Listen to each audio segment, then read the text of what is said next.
আমি কাবিশের ২টা গানই শুনেছি, সবগুলো শোনা হয়নি।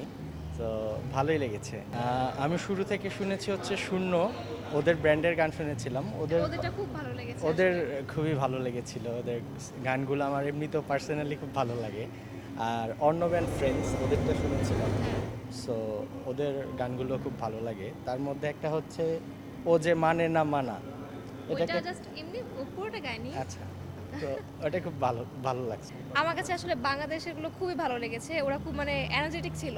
প্রচুর আমার খুব ভালো লাগছে। ওটা শুনেছি মানে ২ টা গান শুনে চলে আসছি। বাট টাইম ভালো ছিল।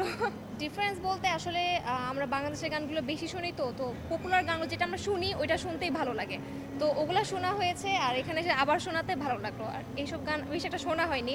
তো এজন্য এই যে আজ সব বাধা পেরিয়ে এই গানটা খুব ভালো লেগেছে আমার। ২ লাইন শুনতে কেউ আশা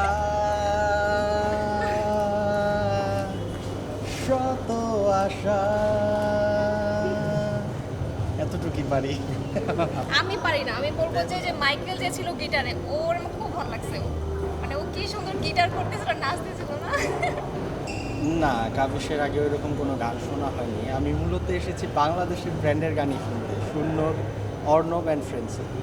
সো কাবিশের বলতে গেলে আমার কাছে বোনাস। আমি ওদের একটা পারফরমেন্সই শুনেছি, দেন হচ্ছে বাসা চলে যাচ্ছি।